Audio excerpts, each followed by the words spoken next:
Nós estamos fazendo o estudo do livro Como Vencer Suas Guerras pela Fé. Muito bem, e hoje nós vamos falar desse tema aqui.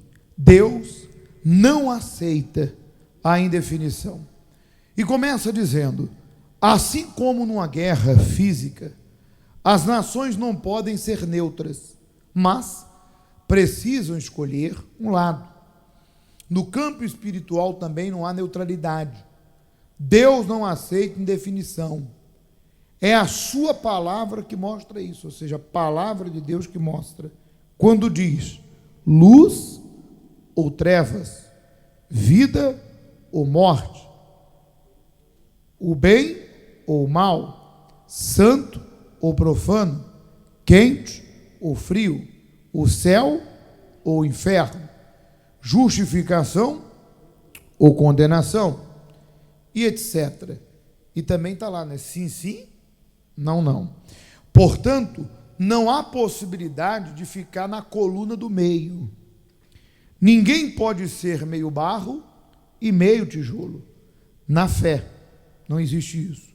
Por isso, o Senhor Jesus, que diga-se de passagem, nunca foi adepto ao politicamente correto e à hipocrisia de ficar dando voltas para falar o que precisava ser falado, quando Jesus queria falar era na hora.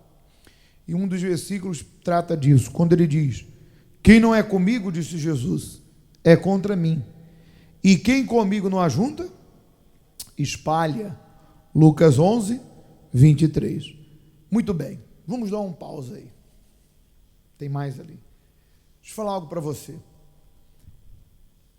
Existem pessoas que dizem assim: Deus está a demorar. Ou no português Brasil, Deus está demorando. Mas vê se você entende. Nós sabemos, está lá em Eclesiastes, que há tempo para tudo. Há tempo de plantar, tempo de colher, há tempo de guerra e tempo de paz. E aí por diante. Nós sabemos que uma semente tem um tempo para colher. Se a mulher engravida, são 9 meses, natural, né? A gestação. Há um tempo para a criança dar luz, vir à luz.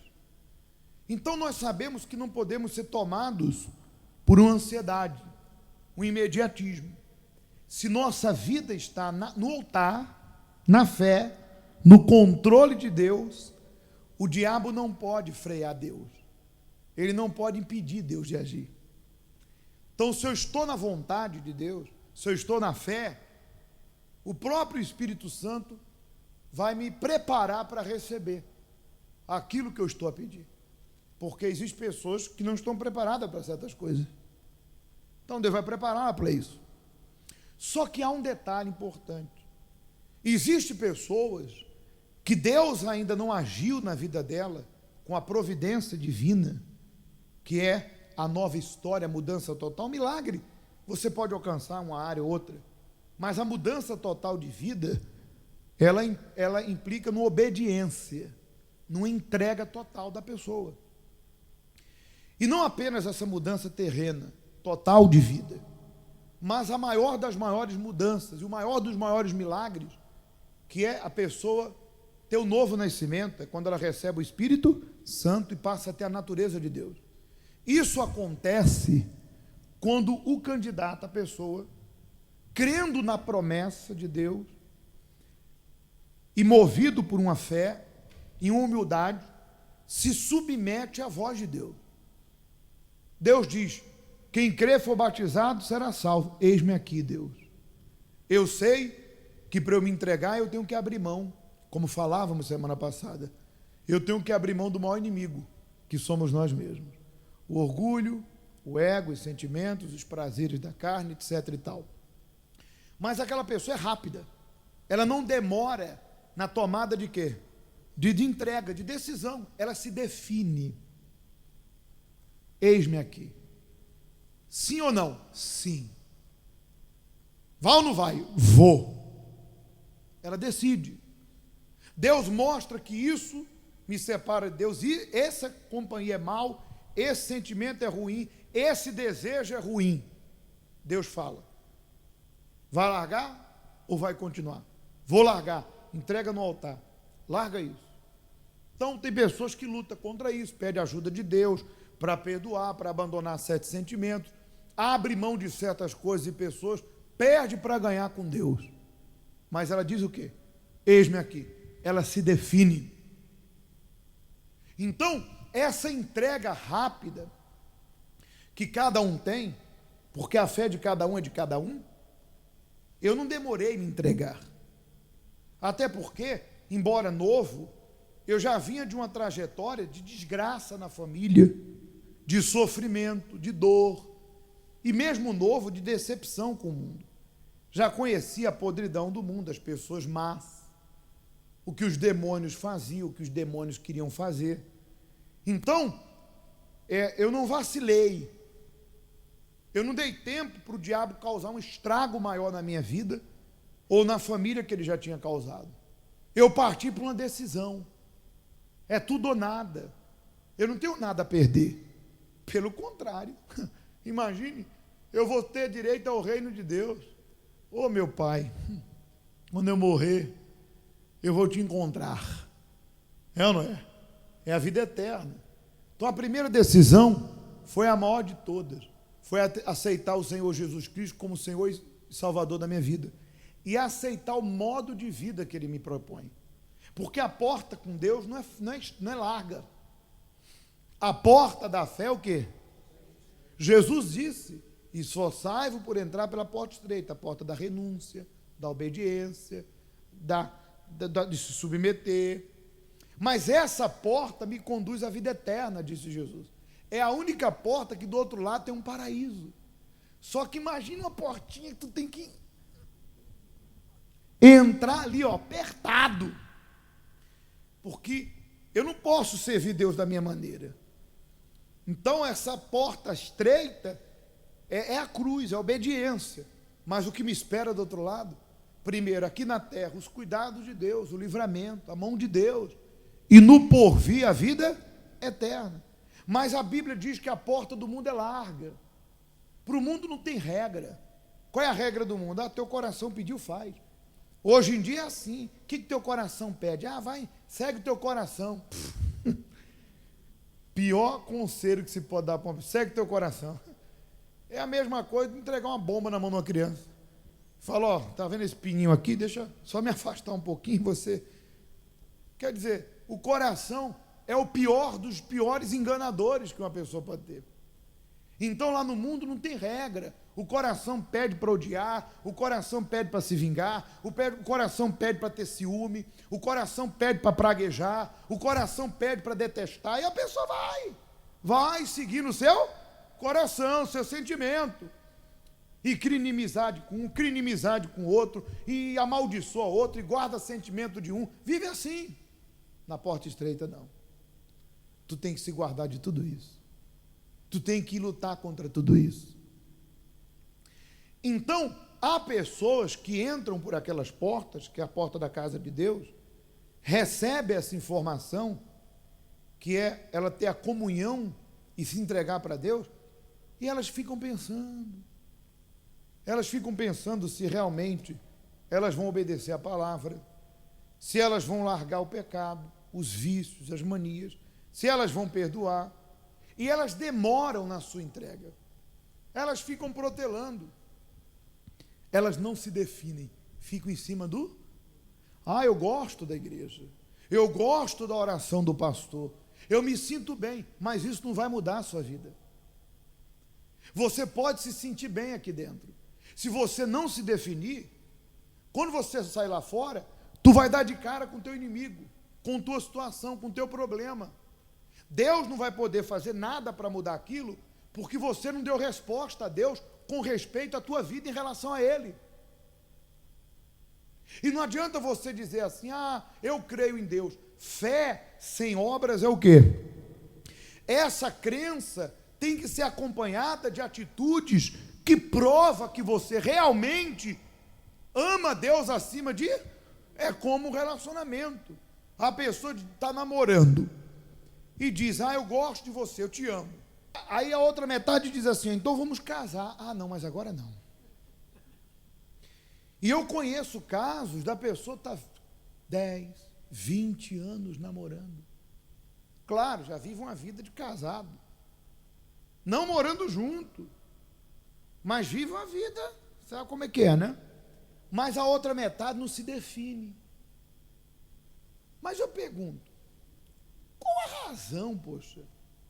Eu não acredito que seja a razão econômica. Por que cá para nós? Necessidade por necessidade, é melhor os dois enfrentar juntos do que sozinhos. E a Bíblia diz, melhor dois do que um. Quer dizer, é mais fácil juntos eles enfrentar aquilo do que só. Mas aquela indefinição mostra que tem alguma coisa por trás que não deixa a pessoa se entregar. Alguma coisa está por trás. E a maior prova disso é que a pessoa não faz aliança, não troca aliança, não assume. O mesmo se dá com Deus. Você pode estar aqui, dizer que crê, que ama, mas enquanto você não colocar Jesus acima de tudo, a vontade dele na tua vida acima de tudo, todas as palavras que você falar em relação a ele, que o ama, que ele é o teu Deus, vai ser da boca para fora. Foi o que Jesus falou para os hipócritas fariseus, que diziam que eram de Deus, mas viviam a vida errada. E Jesus disse, vocês são como sepulcros, que por fora está bonito, mas por dentro tudo podre. E Jesus chegou ao ponto de dizer, vós sois do diabo, porque satisfazerem a vontade. E eu vou lhe dar um bom exemplo disso. Quando aqueles homens que se diziam de Deus encontraram a mulher em flagrante adultério, eles pegaram aquela mulher, trouxeram, arrastaram até Jesus para incriminar Jesus. Porque a lei de Moisés, na lei dada a Moisés, está lá que as mulheres adúlteras deveriam ser apedrejadas. E eles queriam que Jesus fosse contra a lei, porque Jesus pregava o amor o quê? O amor ao próximo. E Jesus escrevendo na areia, porque você sabe que com Deus é assim, quando você aceita Jesus, teu passado fica para onde? Nós sabemos, repito, que Deus perdoa, o diabo esquece, mas tem gente, ser humano, que não esquece, sempre está jogando na cara. E isso acontece às vezes na tua casa. A mãe sempre está jogando na cara do filho, o filho jogando na cara de quem? O pai na cara do filho, o filho na cara do pai, ou a esposa na cara do marido, e diz que perdoou. Imagina se não perdoasse, né? Dá até morte, não é? Se já joga na cara, é prova que você não perdoou coisa nenhuma. Porque quem perdoa, deixa para trás. Mas vira e mexe, quando tem qualquer discussão, joga na cara. Outra discussão, joga na cara. Aí eu pergunto, que perdão é esse? Com Deus não é assim. Por isso que Jesus escrevia na areia. Demais, hein? O nosso Deus é tremendo, hein? Aí, mestre, essa mulher foi pega em flagrante adultério. Na lei diz Moisés que devemos apedrejar tais mulheres. E tu, que dizes? Jesus, já sabendo a intenção dele, com a palavra sábia, disse, quem não tem pecado, ou quem não está em pecado, atire a primeira. Jesus não foi contra a lei, deixou o critério deles. E a Bíblia diz, acusados pela sua, por isso que eu creio, acusados pela sua consciência, por isso que eu creio que a tua família, não importa onde eles estiverem, eles têm lá uma consciência. Se você está no altar, na fé, seja no monte, seja na cruz, Deus vai trabalhar na consciência deles. Pode ter certeza. Cedo ou tarde, aquilo vai falar mais alto. Aqueles homens maus foram acusados na consciência e foram se retirando um por um, né? Um por um. Porque eles eram hipócritas. E Jesus, olhando, só ficou a mulher. Mais um caso de definição. E Jesus olhou para ela, olhou, não tinha mais ninguém, falou, mulher, cadê os teus acusadores? E ela disse, Senhor, ninguém ficou. Aí Jesus disse assim para ela, nem eu te condeno. Vai e não peques mais. Vá e se defina. Aí Jesus disse, não peque mais, para que não suceda coisa pior. Então, aí é que a gente entende. Porque há pessoas na igreja que a vida piora. Porque por ela viver no pecado consciente, você sabe que quando um demônio sai, e ele consegue voltar, por aquela casa ficar vazia, ele traz com ele 7 piores. Ou seja, por que Jesus falou, não vai, não peque mais, para que não suceda coisa pior? Porque o pecado e a prática do pecado na tua vida, principalmente você que está aqui ouvindo a palavra, ela tende a fazer com que esse pecado te destrua.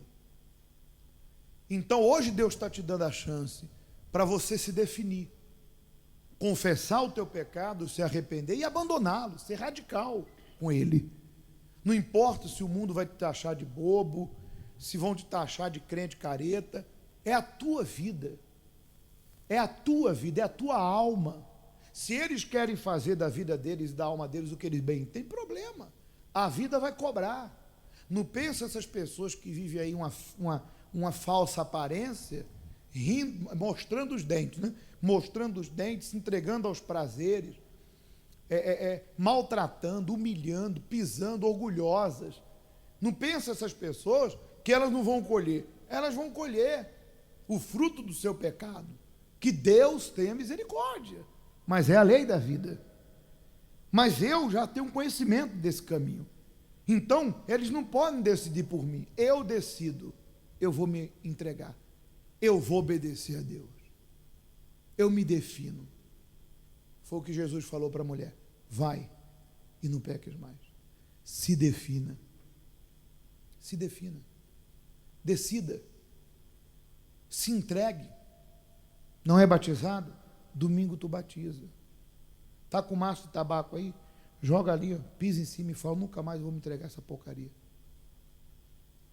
Tem um sentimento mal que tu tem que largar, não está conseguindo, pede para Deus te ajudar, mas não aceite ficar com isso dentro de você.